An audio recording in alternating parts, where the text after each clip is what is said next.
જમીનદારીનું જવું એ સમયની માંગ હતી, પણ જમીનદારી જવાનો કાયદો આઝાદી આવવાના થોડા સમય પહેલાં જ આવ્યો. જમીનદારી જવાના આ કાયદાથી આર્થિક સામાજિક માળખામાં આમૂલ પરિવર્તન આવ્યું, જેણે વર્ષોથી ચાલ્યા આવતા સામાજિક મૂલ્યોને તળે ઉપર કરી દીધા. રાહી માસૂમ રઝાએ આધા ગાંવમાં આ વાતને કલાત્મક રીતે આલેખી છે. જમીનદારીનું ખતમ થવું એ યુપીમાં ભારત વિભાજનનું બહુ જ મોટું કારણ બન્યું. ધાર્મિક જનૂન જે નહોતું કરી શક્યું એ કામ આર્થિક પરિબળે કરી દેખાડ્યું. નફરતની ફસલ વાવનારાઓ તો ઠેકીને જતા રહ્યા ને અહીં રહેનારાના ભાગે એ નફરતની ફસલ લણવાનું કામ આવ્યું. પાકિસ્તાને હિન્દુ મુસલમાનને અલગ કર્યા હતા એવું થોડું હતું. કુટુંબ આખું અહીં હોય અને ઘરનો મોભી પાકિસ્તાન. ઘરડા મા બાપ તમામ મૂલ્યો સાથે સમાધાન કરી રહ્યા હતા, કારણ કે યુવાન દીકરીઓ છાતી પર ઘરડી થઈ રહી હતી. આ પરિસ્થિતિ આધા ગાંવ અને મંઝૂર એહતેશામની સુખા બરગદ બંને નવલકથામાં સરખી આલેખાઈ છે. આધા ગાંવના ઉત્તરાર્ધમાં ખતમ થતા વિખેરાતા કુટુંબો, બદલાતા સમાજ જીવન અને તળે ઉપર થઈ ગયેલા મૂલ્યોની કથા છે. એક બાજુ બાપ દાદાનું વતન જમીન ન છોડવાની જીદ છે, તો બીજી બાજુ અનેક કારણોસર સદી પગ નીચેથી સરકતી જતી જમીનનો અનુભવ છે. નવી આર્થિક વ્યવસ્થાએ સદીઓના મૂલ્યો બદલી નાખ્યા છે. કેટલું ખોવાઈ ગયું. સહિયારી સંસ્કૃતિ ગઈ, ભાષા ગઈ, સંબંધો અને રખરખાવટ ગયા. કહો કે પોતીકી ઓળખ જ ખોવાઈ ગઈ. માત્ર સામંતશાહી લોકશાહીમાં બદલાઈ રહી એવું નહોતું, એ સિવાયનું કેટલું બધું બદલાઈ રહ્યું હતું. સદીઓની સાંસ્કૃતિક પરંપરા કડડડભૂસ થઈ ગઈ. ગામડા તૂટતા લોકો શહેર બાજુ ઉચાળા ભરી રહ્યા હતા. બદલાતો કાળખંડ કેટલાય શબ્દોને લુપ્ત કરી રહ્યો હતો અને એની જગ્યાએ ચૂંટણી, ભૂમિ સંપાદન, ભ્રષ્ટાચાર, જમીનદારી બોન્ડ, પંચાયત, પાર્ટી, MLA જેવા નવા શબ્દો આકાર લઈ રહ્યા હતા. જૂના મૂલ્યોના ખંડેરો પર નવી મેડીઓ ચણાઈ રહી હતી. ગઈકાલના જમીનદાર ફુસ્સુમિયા જૂતાની દુકાન કાઢવા લાચાર બન્યા અને ચામડા ચૂથવાનું કામ કરે, અને ગઈકાલનો ચમાર પરશુરામ ગાંધી ટોપી પહેરી નેતા થઈ જાય. આખી રેલગાડી ખરીદવાના સપના જોનારા મિયાઓ પરશુરામની ડેલીએ કરજો લેવા જાય. આભિજાત્યના ખ્યાલ બદલાઈ રહ્યા છે. સૈયદ જાતિનો વંશાભિમાન, ઊંચા કુળનું ગુમાન જમીનદારી જવા સાથે ખતમ થઈ ગયું. કોઈ પણ પ્રકારનું કામ કરવા તૈયાર થતા મિયાઓ કોઈ પણ ઘરમાં દીકરી પરણાવવા તૈયાર થયા. અને એવું થાય ત્યારે સામાજિક મૂલ્યો તળે ઉપર થતા તમે જોઈ શકો છો. પરશુરામ હકીમ સાહેબ પર કરજા માટે દાવો દાખલ કરે ત્યારે જમાનો બિલકુલ બદલાઈ ચૂક્યો છે. સઈદા નાયિકા છે, બીટી કરી, બીટી એ ડિગ્રી છે જે પછીથી ઈસ્મત ચુગતાઈ પણ ભણ્યા છે. સઈદા બીટી કરી નોકરી કરે એ નવા યુગનું એંધાણ છે. કમ્મો નામનો યુવાન હોમિયોપેથીનો ડાક્ટર થઈ હકીમ સાહેબનો ઈલાજ કરવા જાય ત્યારે સમય જાણે બદલાયેલા યુગ પર મોર મારે છે.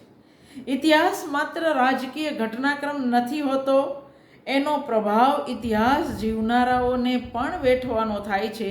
એ વાત આપણને આધા ગાંવ કે સુખા બરગદ સમજાવી જાય છે. ભારતીય રાજનીતિમાં પ્રવેશેલા મૂલ્યોના શતમુખ વિનિપાતની વાત ભારતીય નવલકથાઓએ ઘણી વહેલી શરૂ કરી હતી. ફણીશ્વરનાથ રેણુએ 1954માં મહિલા આંચલમાં ભારતીય રાજનીતિના શ્રેષ્ઠ મૂલ્યોના મૃત્યુની વાત કરી હતી. ભારતીય રાજનીતિમાં પ્રવેશેલ ભ્રષ્ટાચાર અને ધીટતાની વાત મહિલા આંચલમાં થઈ. રાગ દરબારી 1968માં રાગ દરબારીમાં શ્રીલાલ શુક્લ મૂલ્યોના સર્વક્ષેત્રીય શતમુખ વિનિપાતની વાત કરે છે. મન્નુ ભંડારીની મહાભોજ જે 1979માં આવે એ રાજકારણમાં પ્રવેશેલા મૂલ્યરાસ, ગુંડાગર્દી અને શોષણની વાત કરે છે.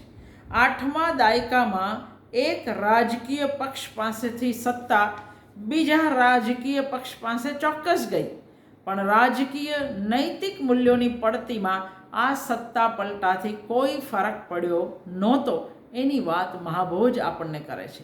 ગુજરાત નિમિત્તે આખા દેશમાં વિવિધ ક્ષેત્રે મૂલ્યોના વિનિપાતની વાત રઘુવીર ચૌધરી ઉપરવાસ કથાત્રયી ઉપરાંત એમની બીજી નવલકથાઓમાં પણ કરે છે. આઝાદી આવતાની સાથે બિલાડીના ટોપની જેમ ફૂટી નીકળેલા અસંખ્ય રાજકીય પક્ષોનો ઉદ્દેશ માત્ર સત્તા પ્રાપ્તિ હતો. કોંગ્રેસ માની ન શકાય એટલી ઝડપે આ બધા પક્ષો સામે હાંસિયામાં ધકેલાઈ રહી હતી. એ વાત મહિલા આંચલ બખૂબી કરે છે. ખેડે તેની જમીનના કાયદાએ નાના ખેડૂતોને લાભ કરાવવાને બદલે એમને ક્યાંયના ન રહેવા દીધા. એમની જમીનો પાણીના મૂલ્યે વેચાઈ રહી હતી. જમીન ગુમાવનારા જમીનદારો જ એ જમીનો ખરીદી કરી રહ્યા હતા. પ્રજા બાપડી કહે છે, આપણે ત્યાં કાયદો બને એ પહેલાં કાયદાને નકામો કરી દેવાના રસ્તા શોધાઈ જાય છે. એ મહિલા આંચલમાં છે. તમામ રાજકીય પક્ષોના ખોખલાપણાની વાત કરતા રેણુ એક વાત તરફ આંગળી ચીંધે છે. કોંગ્રેસમાં જોડાવાથી લાભ થતો હતો એટલે બધા કોંગ્રેસમાં જોડાઈ રહ્યા હતા. આ જ વાત રઘુવીર ચૌધરી કથાત્રયીમાં કરે છે. એક ડગ આગળ બે ડગ પાછળ સુધીમાં તમામ ક્ષેત્રે જે મૂલ્યહ્રાસ દેખાય છે એ બાબતે જાણે કે આપણને સાંત્વના આપતા હોય એમ રઘુવીર ચૌધરી કહે છે, આપણે આટલી હદે અચાનક નથી બગડ્યા. આ બધું ધીરે ધીરે સડતું ગયું છે. સેવાદળના પાયાના કાર્યકરોની અવગણના કોંગ્રેસમાં કેટલી વહેલી શરૂ થઈ ગયેલી. મહિલા આંચલ પણ આ બાબતે ટેકો આપશે. બાવનદાસ જેવા સાચુકલા કોંગ્રેસી કે કાલીચરણ જેવા સાચુકલા કોમરેડની એમના પક્ષોને હવે આઝાદી આવ્યા પછી સાચા લોકોની જરૂર નથી. રઘુવીર ચૌધરીની નવલકથામાં કહેવાયું છે કે 68-70ની આસપાસ લગભગ દરેક રાજકીય પક્ષ ગુંડાઓના શરણે પહોંચી ગયો. આખા દેશમાંથી કોંગ્રેસનો જાદુ ઉતરવા લાગ્યો હતો. એ વાત લગભગ આપણી બધી જ નવલકથા કરે છે. લોકો પાસે કોંગ્રેસનો વિકલ્પ નહોતો અને કોંગ્રેસમાં જોડાવાથી લાભ થતા હતા એટલે મને પણ લોકો કોંગ્રેસને મત આપતા હતા. 1968-69માં કોંગ્રેસી હોવા છતાં કથાત્રયીનો રમણલાલ બોલી ઉઠે છે, હવે તો વિરોધ પક્ષ જીતે તો મોગુડી મંડળ જાગે. બિલકુલ આપણી આજની હાલત વર્ણવાતી હોય એવું નહીં લાગે. જાણે કે 50 વર્ષમાં ઇતિહાસ 180 ડિગ્રીએ ફરી અને બીજા છેડે બેઠો હોય એવું લાગે. અત્યારે બીજેપીના બાબતે આપણને એવું લાગે છે, ત્યારે લોકોને કોંગ્રેસ બાબતે એવું લાગતું.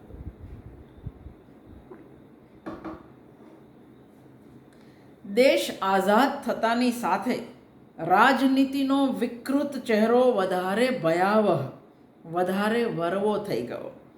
કોંગ્રેસનું ચરિત્ર વધુને વધુ જનવિરોધી અને સામંતશાહી મૂડીવાદી થઈ રહ્યું હતું. લગભગ તમામ પક્ષો પોતાના ઘોષિત ઉદ્દેશોને ભૂલીને રાજનીતિના આટાપાટા ખેલવામાં વ્યસ્ત હતા. રાજાશાહી ચોક્કસ ગઈ, પણ સામંતશાહી ન ગઈ. રાજકીય નેતાઓ, પક્ષો રાજાઓ કરતાં પણ વધારે ઠાઠથી જીવવા માંડ્યા. આપણે અત્યારે આપણા નેતાઓને જોઈએ જ છીએ. મહિલા આંચલ સ્પષ્ટ કહે છે કે આ દેશને માત્ર સામ્રાજ્યવાદી સત્તાથી મુક્ત કરવો પૂરતો નથી, એને સામંતશાહી માનસિકતા અને મૂડીવાદી વિચારસરણીથી પણ મુક્ત કરાવવો જરૂરી હતો. પણ એ તો થઈ ન શક્યું. પરિણામે શોષણ કરનારાઓના ચહેરા બદલાયા, પણ જેમનું શોષણ થતું હતું એ ચહેરા તો એના એ જ રહ્યા. મહિલા આંચલમાં સાચની લડાઈ લડતા લડતા સંથાલોને, આદિવાસી છે, એને જેલ થાય, પણ એમનું શોષણ કરનારા જમીનદારોને કંઈ ન થાય. સામાન્ય માણસને સાથ આપવાને બદલે પૈસાદારોને સાથ આપનાર પોલીસ તંત્ર, ન્યાયતંત્ર સ્વતંત્રતા પછી પણ એવાને એવા જ રહ્યા એ વાત ગણદેવતાની બાજુમાં મહિલા આંચલ, રાગ દરબારી અને મહાભોજને મૂકવાથી સ્પષ્ટ થાય. જમીનદારોનો માર ખાવો જે મહિલા આંચલ અને આધાગાંવ બેઉમાં છે, સવર્ણો કે બ્રાહ્મણોનો તિરસ્કાર વેઠવાથી પ્રજા હદ બહારની ટેવાઈ ગઈ હતી, એ તમે ગણદેવતાની બાજુમાં 1979માં લખાયેલી મહાભોજ મૂકો એટલે સ્પષ્ટ થઈ જાય. જમીનદારો ન રહ્યા તો પછી નેતાઓએ પાળેલા ગુંડાઓથી પ્રજા થરથર કાંપતી થઈ, એ આપણે શ્રીલાલ શુક્લની રાગ દરબારી અને મનુ ભંડારીની મહાભોજ બેઉમાં જોઈ શકીએ છીએ. આ પ્રજાને કાલીચરણ કે બિસેસર જેવા જગાડે ત્યારે એ સમજે છે ખરી, પણ મનમાં પેસી ગયેલો ડર એને સામા થવાની હિંમત સુધી પહોંચવા દેતો નથી. આમ તો મતની રાજનીતિને કારણે ગણદેવતાની જેમ મહિલા આંચલમાં પણ સીધો જુલમ નથી કરી શકાતો, પણ 1968માં રાગ દરબારી અને 1979માં મહાભોજ, 79 આવતા સુધીમાં નેતાઓ ગુંડાઓની મદદથી હવે મતની રાજનીતિમાંથી પણ ડરતા નથી. મહાભોજમાં મતની ચિંતા કરનાર દા સાહેબને એનો ગુંડો જોરાવર કહે છે, તુમ ક્યા સોચતે હો, हमारे रहते हुए वो बूथ पर पहुंच पाएंगे? जोरावर के राज में वे ही वोट दे पाएंगे जिन्हें जोरावर चाहेगा. उन्हें તમે જે સમયમાં જીવીએ છીએ એ 79 પછી 45 વર્ષ આગળ વધી ગયેલો સમય છે. અત્યારે કોઈ આવી નવલકથા લખતું નથી, બાકી સમય તો અત્યારે વધારે વરવો થઈ ગયો છે.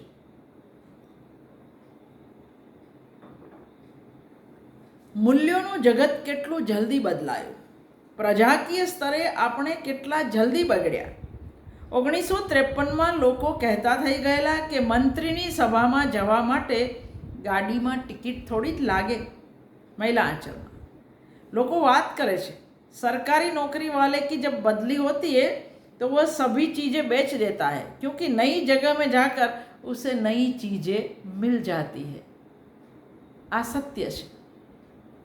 આજે પણ આ વાત આજે સવાઈ સાચી લાગે છે.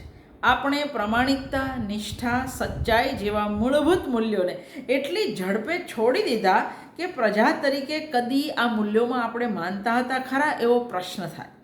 મૂલ્યોનું જગત કેટલું જલ્દી બદલાયું. 1968માં લખાયેલી રાગ દરબારીમાં પહેલેથી હોય એવા કૂવાનો જીર્ણોદ્ધાર કરી કૂપ નિર્માણ યોજનાની ગ્રાન્ટ લેવાય છે. દીનાનાથ તહેસીલદારને શિવપાલગંજમાં 4 મહિના સુધી કોઈ રાતી પાઈ લાંચ તરીકે નથી આપતું એટલે કંટાળીને બરાડે છે. क्या लोग इस धोखे में रह गए कि मैं पैसा नहीं छूता? अगर ऐसा है तो आप लोग तहसील के आखिरी छोर तक ऐलान करो कि भाई मैं घूस लेता हूँ. एक अधिकारी જાહેર કરવાનું કહે છે કે હું લાંચ લઉં છું.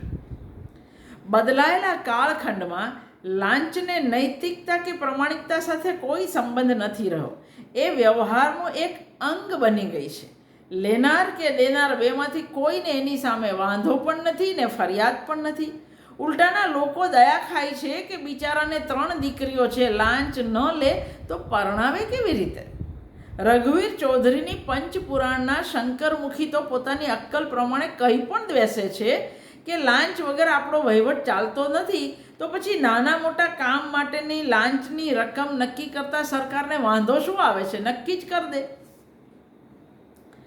સમય વીતતા આપણે કેટલા નીચે ઉતરી ગયા એ 2009માં લખાયેલી રઘુવીરની 1 ડગ આગળ 2 ડગ પાછળનો દાંડ ધનો કહે છે, લોકશાહીની વાતો જૂની થઈ ગઈ.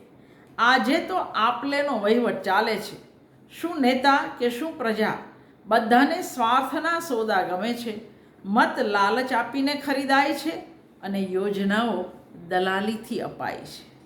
આપણા દેશમાં જનમત બદલવો, ખરીદવો કેટલો સહેલો છે એ મહિલા આંચલમાં દર્શાવાયો છે. સેવાદાસ, પૂરી જલેબી અને દહીંનો ભંડારો કરે એ સાથે સમગ્ર જનમત બદલાઈને બીજા પક્ષે આવી જાય. એનું કારણ એ હતું કે આ ગામમાં એવા કેટલાય વાસ હતા જેમણે જિંદગીમાં કદી પૂરી જલેબી ચાખી જ નહોતી. રાગ દરબારીમાં વૈદ્યજી તમંચાના જોરે મત આપવા આવનારાઓને રોકે છે. ઉપરવાસ કથાત્રયીમાં આદર્શવાદી લવજી ચૂંટણીમાં પૈસા વેરવાની વાતનો વિરોધ કરે છે, પણ ભણતર અને સમજ બેઉ વધ્યા પછી અમેરિકાથી લવજી એના ભાઈ દેવુને લખે છે, ચૂંટણીમાં ચોખલિયા ન થતા, પૈસા ખર્ચજો. અહીં અમેરિકામાં પણ પૈસા વગર ચૂંટણી લડાતી નથી. આમ તો ગામ ગોળ જ્ઞાતિના ધોરણે મત માંગવાના તો આપણી બીજી જ ચૂંટણીમાં શરૂ થઈ ગયેલું.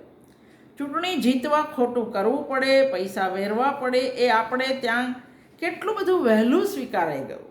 પક્ષો પૈસા વેરતા થયા તો ત્રીજી ચૂંટણી આવતા સુધીમાં લોકો મતના બદલામાં સામેથી પૈસા માંગતા થઈ ગયા. માણસ દીઠ દાડીના પૈસા આપો તો અમે લોકોને સમજાવી શકીએ, નહીં તો મત આપવાના બદલે અમે કામે જઈએ. મત આપવાથી અમારા હાથમાં શું આવવાનું છે? નીરવભાઈની કવિતા છે ને, હું ને ડોહી બે. આખા દેશમાં પ્રજા દારૂ, પૈસા, ધાબળા, સાડી, નાની મોટી ચીજના બદલામાં જેને કહે એને મત આપવા તૈયાર થઈ જતી. એ વાત એક કરતાં વધારે નવલકથામાં થઈ છે. સમાનતાની, સર્વધર્મ સમભાવની વાત કરનારા આપણે એ મૂલ્યોમાં કદી માન્યા છીએ ખરા? આપણા દેશમાં આઝાદી પહેલાંથી આજ સુધી કોઈ અજાણ્યું પણ પહેલાં જાત પૂછે છે. મહિલા આંચલમાં ડૉક્ટર પ્રશાંતને ગામના લોકો જાત પૂછે છે. એ કહે છે ડાક્ટર, પણ ડાક્ટર બિહારી કે બંગાળી? જવાબમાં એ હિન્દુસ્તાની એવું કહે છે. પણ આપણા દેશમાં હિન્દુસ્તાની તો કોઈ હોતું જ નથી. અસ્પૃશ્યતા દૂર કરવા માટે ગાંધીએ ઝુંબેશ ચલાવી, પછી તો કાયદા પણ બન્યા, પણ વળ્યું કશું નહીં. રાગ દરબારીમાં શ્રીલાલ શુક્લ વક્ર ભાષામાં કહે છે, અછૂત એક પ્રકારના બે પગાનું નામ છે જેને લોકો સંવિધાન લાગુ થયા પહેલાં અડતા નહોતા. संविधान એટલે संविधान एक कविता का नाम है जिसके अनुच्छेद 17 में छूताछूत खत्म कर दी गई है, क्योंकि इस देश में लोग कविता के सहारे नहीं बल्कि धर्म के सहारे रहते हैं, और क्योंकि छुआछूत इस देश का धर्म है, इसलिए शिवपालगंज में भी दूसरे गांवों की तरह अछूतों के अलग अलग मोहल्ले थे. बाबा साहेब બંધારણમાં તો લખતા ગયા, પણ લોકોએ માન્યું ખરું? ગાંધીએ આખી જિંદગી અસ્પૃશ્યતા નિવારણનું કામ કર્યું, પણ સફળ થયા ખરા? નહીં. 1942માં લખાયેલી ગણદેવતામાં હરિજનવાસને આગ લગાડવામાં આવે છે. 1979માં લખાયેલી મનુ ભંડારીની મહાભોજમાં પણ આખો હરિજનવાસ બાળી નખાય છે. બાળનારા કોણ છે બધાને ખબર છે, પણ ફરિયાદ કરવાની હિંમત ન તો 1942માં હતી જ્યારે દેશ આઝાદ નહોતો, ન 1979માં જ્યારે દેશને આઝાદ થયે 30 વર્ષ થઈ ગયા હતા. આઝાદીના 32 વર્ષ પછી એવી હિંમત, ફરિયાદ નોંધાવવાની હિંમત થાય એવો સમાજ કે વ્યવસ્થા તંત્ર આપણે બનાવી શક્યા નથી. બંને નવલકથામાં આગ લગાડનારાઓ જ પછીથી ખાવા પીવા અને કપડાં લત્તાની મદદ કરે છે. ભાલચંદ્ર નેમાડેની હિન્દુ નામની નવલકથામાં સમાચાર આવે છે ગામમાં કે શિક્ષક તરીકે એક મહાર આવે છે અને આખા ગામમાં સનસનાટી ફેલાઈ થાય છે. મરેલ ઢોર ખાનારો વળી શું ભણાવશે એવું કઈ લોકો એની બદલી કરાવવા કહે છે, પણ કોઈ જાણકાર કાયદો બતાવે છે. અકળાયેલા લોકો આવા કાયદા બનાવનાર કોંગ્રેસને મા બહેનની ગાળ દઈ રહ્યા છે. અસ્પૃશ્યતા નિવારણ માટે ગાંધીએ કરેલી મહેનત જાણે કે આપણા દેશના ગામડાઓ સુધી પહોંચી જ નહોતી. રઘુવીર ચૌધરીની પંચપુરાણ નવલકથામાં અસ્પૃશ્યતા નિવારણના કાર્યક્રમમાં દલિતોને સાથે બેસાડીને જમાડતા પંચગામના ત્રિકમભાઈ જેવા પંચાતિયા એકલા હોય ત્યારે પાછા એમ કહે છે, જાહેરમાં ઠીક છે પણ એમ કંઈ થોડા એમને ઘરમાં ગલાય. તો આપણા મોટા ભાગના સામાજિક સુધારા આમ બેવડા ધોરણમાં અટવાઈ ગયા. આજે પણ આપણા નેતાઓ દલિતને ત્યાં જમવા જવાના નાટકો તો કરે જ છે. ઢોરથી આભડછેટ નહીં રાખનારા માણસથી કેમ રાખે?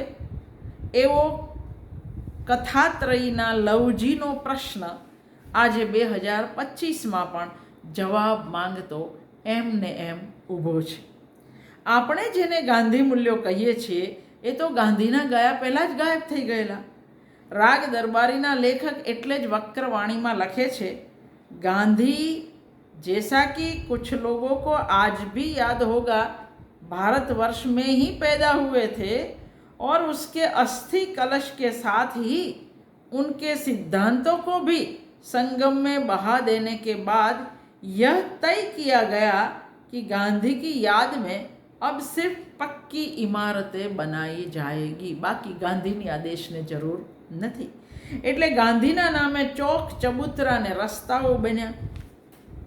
મહિલા આંચલમાં ખરો ગાંધીવાદી બાવનદાસ કોંગ્રેસના જાણીતા કાળા બજારિયાના ચોરીના સામાનને રોકવા આડો ઊભો રહે છે, કારણ કે સાચો ગાંધીવાદી છે.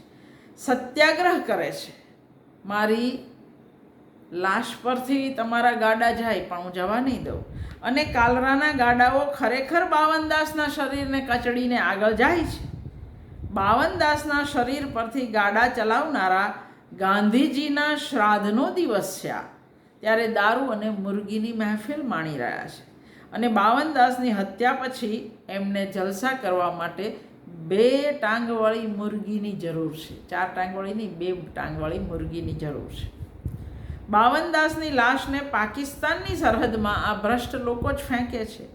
એટલે જ વિવેચકો કહે છે, મહિલા આંચલમાં બાવનદાસનું મૃત્યુ ભારતીય રાજનીતિમાં નૈતિક મૂલ્યોનું અને આદર્શોનું મોત છે.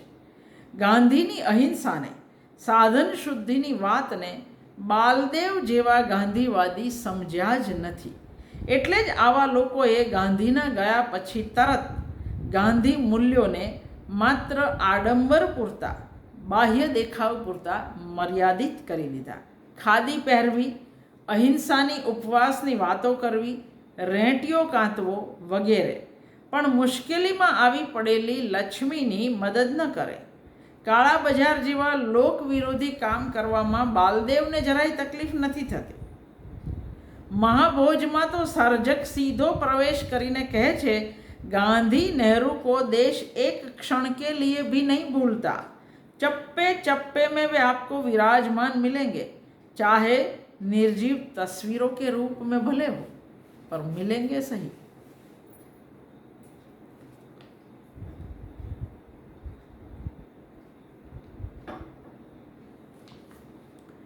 રાજતંત્ર, ન્યાયતંત્ર, પોલીસ તંત્ર, વર્તમાનપત્ર, આજે મીડિયા જેને કહીએ છીએ, પ્રજાના ભલા માટે હોય એ આપણી સ્વીકૃત માન્યતા, કહો કે આપણું સામાજિક મૂલ્ય. પણ આઝાદી પછી મૂલ્યો બાબતે સર્વક્ષેત્રીય કેવો તો શતમુખ વિનિપાત કે મૂલ્યોની ઉલટફેર થઈ એની વાત રાગ દરબારી વ્યંગ અને વક્રવાણીથી કરે છે, તો કથાત્રયી અને મહાભોજ નવલકથાની શરતે કરે છે. રાગ દરબારીનો શિવપાલગંજ પ્રેમચંદના ગામડાથી બિલકુલ સામા છેડાનો છે. ગરજે ગધેડાને બાપ કહે એવા આ ગામના લોકો સ્વાર્થી, સ્વકેન્દ્રી, સંવેદન બધિર છે. રાજનીતિની ગંદકીની ગંગા વહેતી વહેતી ગામડે પણ પહોંચી. લોકસભા, વિધાનસભાની ચૂંટણીઓમાં મત મેળવવા ખેલાતા તમામ હથકંડા ગામની પંચાયત, ગ્રામસભા, શાળા, કોલેજ, કોઓપરેટિવની ચૂંટણીઓમાં પણ અજમાવાતા થયા. આ ગામના લોકોના પરસ્પરના અભદ્ર વ્યવહારમાં, વરવી ટાંટિયા ખેંચ કે લુખ્ખી દાદાગીરીમાં ક્યાંય સ્વસ્થ હરીફાઈ દેખાતી નથી. પોલીસ તંત્ર, ન્યાયતંત્ર, નેતાઓ બધા વૈદજીના હાથના રમકડા છે. વૈદજી રાગ દરબારીના અને મહાભોજના દા સાહેબ, એમના જેવા નેતાઓ વાતો પાછા પ્રેમ, અહિંસા, સત્ય, પ્રામાણિકતા અને વિવેકની કરે, પણ એમના વર્તન ગુંડાઓને પણ શરમાવે એવા છે. ગામડાને નૈતિક, સાંસ્કૃતિક અને સામાજિક રીતે ખતમ કરવામાં આવા કુટિલ સ્વાર્થી નેતાઓનો બહુ મોટો ફાળો છે. વૈદજી અને દાસાહેબ બંને ગુંડાઓની મદદથી ખુરશી ટકાવે છે. પોતાને અનુકૂળ ન હોય એવા અધિકારીની પળવારમાં બદલી કરી દે છે. વૈદજીને આર્થિક ગોટાળા માટે રાજીનામું આપવું પડ્યું તો એમણે પોતાના ચમચા શનિચરને એ ખુરશી પર બેસાડી દીધો. પ્રજા શું કરે છે? વૈદજી કે દાસાહેબ જેવા નરસા માણસથી દબાઈ ચંપાઈને પ્રજા સમાધાન કરે છે. મેં મહિલા આંચલ, રાગ દરબારી, મહાભોજ વિશે બહુ જ લાંબી લેખણે વાત કરી છે, એટલે અહીં હું થોડુંક કાપું છું. અને જે વિદ્યાર્થીઓને રસ પડે એમણે નિરંજન ભગત ટ્રસ્ટમાંથી આ પુસ્તિકા મેળવી લેવી, કારણ કે મેં 27 પાનાનો લેખ કર્યો છે અને હજુ આપણે 10મા પાને પહોંચ્યા છીએ, એટલે બધું તો નહીં કરી શકાય. પણ દરેક નવલકથાના અલગ અલગ વિડીયો મેં મૂકેલા છે, એ તમે ચોક્કસ જ જોઈ શકો છો.